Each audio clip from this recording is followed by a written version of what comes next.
Khargaव, K'क्राझार district. नोंहा मा जायोमोन सिगांहाय? टिउमार जादोंमोन ना?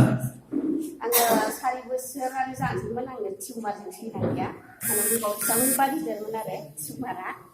ओमफ्राय आङो बिराद बिदिनो अजानि हमदोंमोन, हम'स्टे हमबाय, हम'स्टेआव जाया, रां मोजां थाखा गारबाय आङो जाया। ओमफ्राय आङो बेबायदिनो माखासे नैबे डिसेम्बर जोंनि बे ख्रिस्टमास खाथिबा आङो बिराद गिदिर देरखांबाय आरो दहमैनो।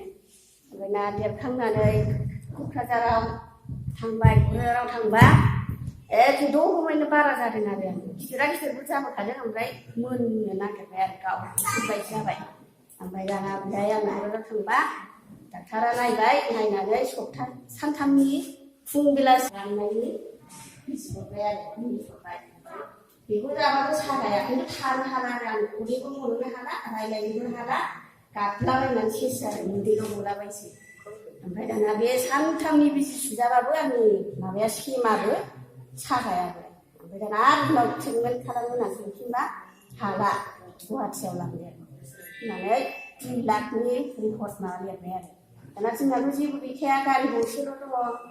दाना बे गारिखौनो फाननानै जोङो थांनोसै जालायबाय। ओमफ्राय आंथ' अपारेसन खालामजाया, थैहाबनायखौनो बिराद गियो आं खालामजाया साननानै आं इसोरनाव आर'ज खालामगासिनो, आंनो माबा मोनसे राहा खालामना होदो होननानै। दाना जोंना बेवाइ दङ आरो, बे बेवाइया जों बे अमर बिबोनांखौ खिथाबाय आरो, मोनसे मुलि दङ ओरै नाफा सोनाय, बेखौ जाबा हामगोनदां होनना खिथाबाय थानायाव, ओमफ्राय होमबालाय लायनोसै थौ होननानै डिसेम्बर 24 थारिखनिफ्राय आङो बे रिनाथास मुगाखौ मोननानै, ओमफ्य दाना सागाखायाखै, ओमफ्राय जै बेखौ जादोंबो साननैसोजोंनो आङो सागाबायबो, ओमफ्राय उदैबो मन'लांनो हाबाय, ओमफ्राय बिदिनो लासै लासैनो सेमलांबाय आरो। ओमफ्राय माने बेरफुखानोसै आरो बुस्थुआनो एकदम सायावनो गोजा जाजोबखाबाय। बयबो गिजोब्बाय, थाखा फैसा गैया मा जाबावनो बयबो गिजोब्बाय आरो। दाना उनाव बे गोजायाबो खारलांबाय, सेमलांनाय दा नै दिनैसिम गैला आरो बे। गैला ओमफ्राय?